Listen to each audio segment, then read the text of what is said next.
Buenas noches. ¿Cómo Buenas están? noches.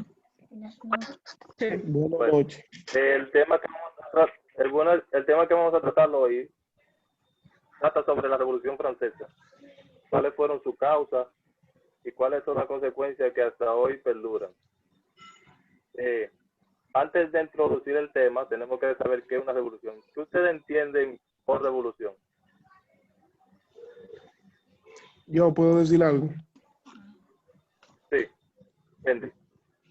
Bueno, revolución es algo donde se da un proceso en el cual pueden surgir cambios, ya sea en cambio político, cambio económico o en lo cultural. Sí. La revolución también puede afectar a una sociedad, como también la puede ayudar a resolver problemas y a salir de alguna cosa que las afectan, a entrar en otras que son mejores. Exacto. Entonces, cuando hablamos de una revolución, también hay que entender que una revolución pues, es un conflicto social, porque es una lucha entre clases. Con relación a la Revolución Francesa, vemos que la clase obrera, la más baja, luchaba por sus derechos durante ese periodo. En ese periodo vemos cómo cae lo que es el feudalismo y también el absolutismo, y se establece el régimen que conocemos actualmente como burguesía hasta la actualidad. Luego, hasta finalizada la Revolución Francesa, inicia lo que llamamos la edad contemporánea, la edad actual. Principalmente en esta época hubo un desbalance porque la mayoría de la población recibía sueldos miserables y también un aumento considerable de sus impuestos. Dichos impuestos iban destinados al armamento y a combatir en la zona de los Estados Unidos, la zona este de las colonias. Punto muy clave y muy importante, porque esto conllevó a que Francia perdiera una parte de su fortaleza militar al trasladarlo a defender una parte de su colonia allá en Canadá, y esto hizo que parte parte de su poderío disminuyera, y eso facilitó en gran medida la revolución. Dicha revolución también tuvo varias influencias en lo literario, principalmente de Voltaire, de Rousseau y diferentes artistas.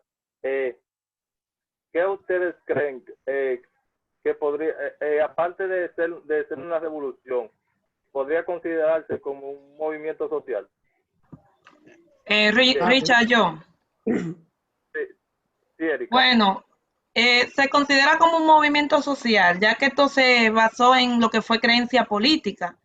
Y Sí. los europeos respondieron en distintas formas en lo que quiere decir el aspecto revolución. Sí. Porque a partir por ejemplo, en 1830, Francia había influido en su creencia de que era mejor hacer reforma que afrontar una revolución política. Para ello, el cambio era literal. Hay un señor, no recuerdo el nombre, Carlos Schur, entre 1829 y 1906 fue su época, era un hombre nacionalista en Alemania y recibió una noticia de que, por ejemplo, en febrero de 1848 en Francia, con muchas expectativas acerca de un cambio revolucionario en los estados alemanes después de una revolución alemana, porque la revolución tuvo diferente participación, no solamente fueron los cambios políticos y sociales y la participación de Napoleón, sino que también hubo como si fuera otra dentro de la misma revolución, que incluso en aquel entonces eligieron hasta un rey. Exactamente. En dicho periodo vemos cómo está el rey Luis XVI, el cual no quería hacer un cambio, y todos los estados europeos ya habían hecho el cambio hacia la burguesía. Entonces, al él abstenerse mucho de no realizar el cambio que se debía en la época y mantener ese régimen siempre estático, eso provocó que mucha parte de la burguesía se opusiera a él y levantaran su voz frente a esa estabilidad que había durante todo ese periodo. Recuerden que la mayor parte de la población era pobre y era sometida año a año a pagar un aumento considerable de impuestos. Entonces, cada uno de los grandes nobles de la época dirigió varios movimientos, pero recordemos que estas revoluciones no surgen, ninguna surge de la pobreza. Ninguna revolución surge de la pobreza, sino hay un movimiento de un alto cargo dentro de las altas cortes que influye de manera dramática en el desenlace de la revolución. Entonces, sabiendo esto, podríamos decir que la revolución motivó al levantamiento de las masas habiendo un motivo directo. Había un motivo directo para ese levantamiento. Andy. ¿Cómo es la pregunta? Que había un motivo directo de la Revolución Francesa, un motivo concreto. Yo creo que el motivo concreto era el absolutismo que tenían la monarquía y los abusos que cometían, ya que ellos, por ser los reyes y el Estado pobre, ellos abusaban de la sociedad, abusaban de los pobres, todo era para ellos tenían mucha corrupción, por decirlo así, en la actualidad. Yo creo que ese es el motivo principal. Erika, ¿cómo crees que era la población en aquella época? Bueno, yo pienso que había un descontento, porque había una clasificación de clase en la estructura social que no era muy favorable a lo que podíamos llamar una igualdad. Por eso también pienso que surgió lo que fue la ideología del nacionalismo en aquel entonces, que fue una ideología poderosa durante todo el siglo XIX. O sea, esta comunidad constituía una nación y más que una dinastía de ciudad y estado. Sin embargo, esto se convierte en el foco de la lealtad política primordial del individuo. Entonces, cuando surge esta ideología, esto amenazaba con alterar el orden político existentemente, tanto nacional como internacional, o sea, tanto en el plano interno como en el de afuera. Incluso Alemania se unió a Italia y alteró el balance del poder establecido en aquel entonces, eso fue 1815.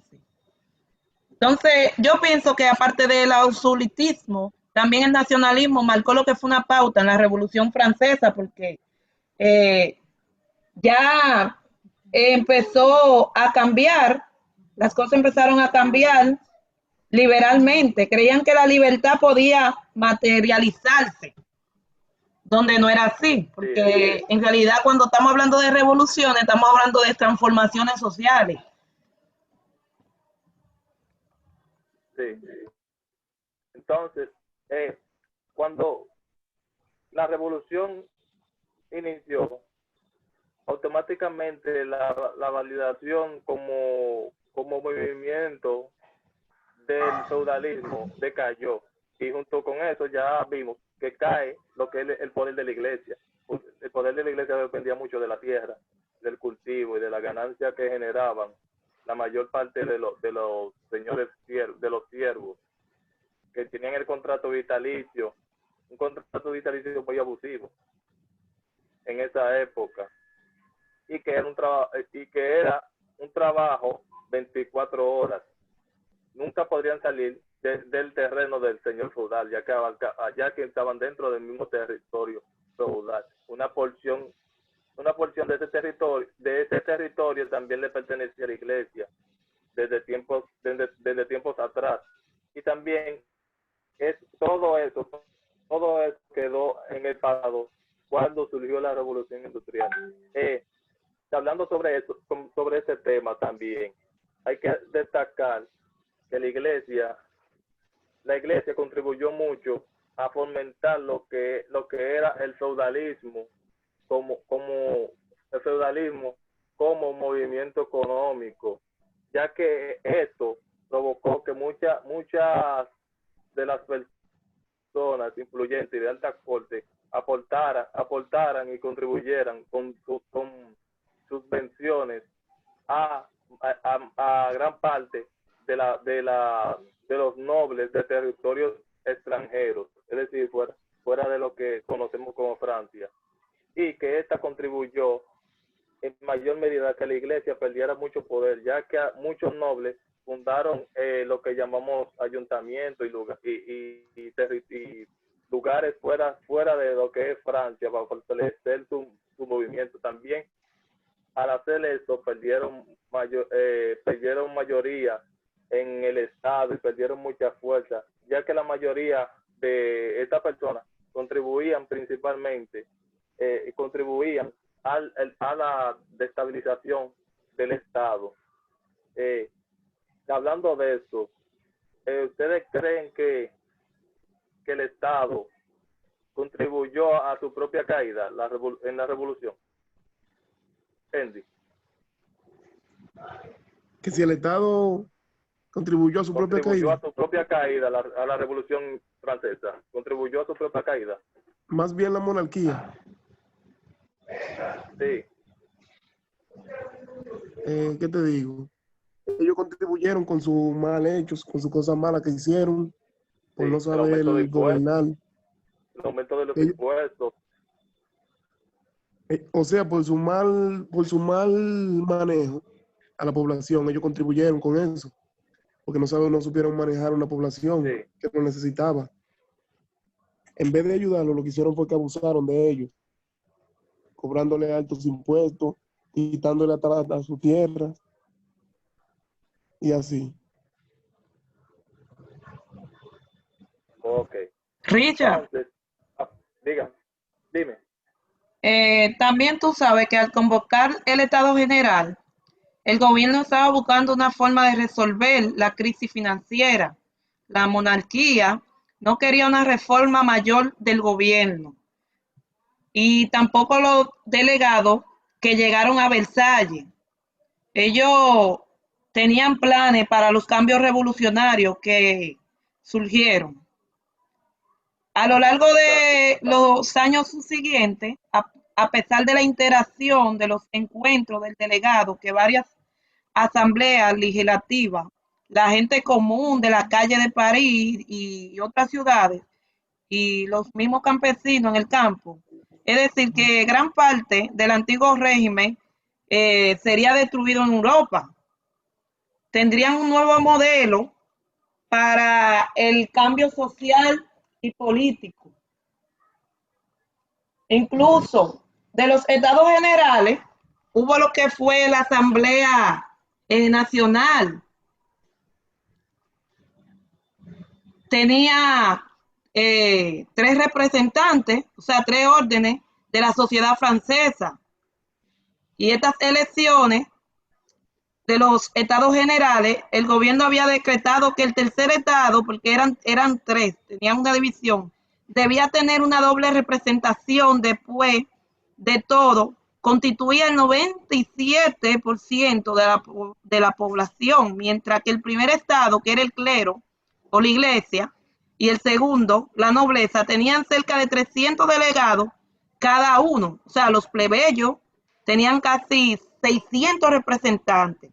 2/3 partes de los últimos eran personas con formación jurídica y 3/4 partes eran de pueblos con más de 2.000 habitantes. O sea, le proporcionaba al tercer estado una particularmente fuerte representación legal y urbana. Entonces casi termino, eran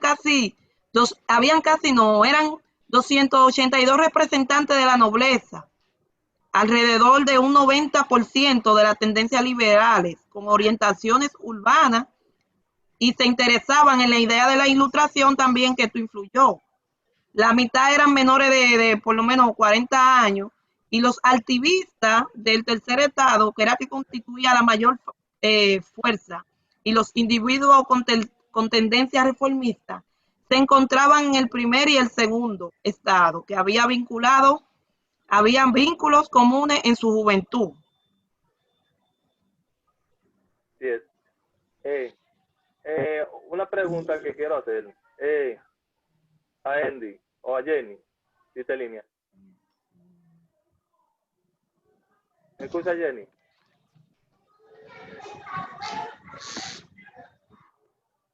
Escuchamos. Ok. Andy, tengo una pregunta. Antes de la Declaración de los Derechos Humanos, la Declaración de los Derechos Humanos, influyó en otra constitución. ¿Cuál sería en América? ¿Para quién era la pregunta?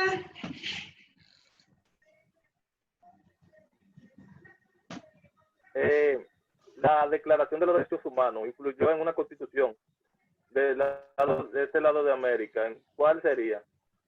¿En cuál Bueno, constitución? para mí, la Declaración de los Derechos Humanos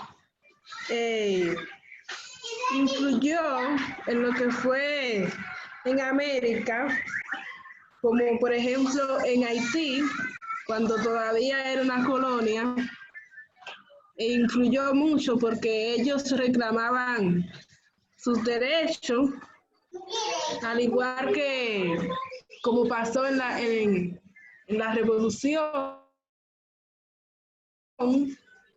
y pienso que tuvo muchas consecuencias para lo que fue la República de Haití, ya que esto hizo que se iniciara una revolución, de hecho, en una colonia de Francia, como lo que era Haití, que en ese momento se le llamaba la colonia francesa de Saint-Domingue, y vi que esta revolución tuvo como consecuencia que surgiera otra revolución con esa declaración de los derechos, porque ellos decían la declaración de los derechos del ciudadano, pero en esta nación no se aplicaban para todos, sino que para una parte.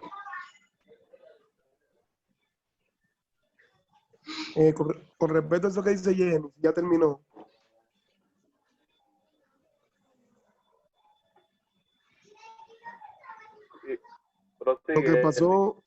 Lo que pasó con esa declaración de los derechos para Francia, hubo una contradicción. ¿Qué pasó?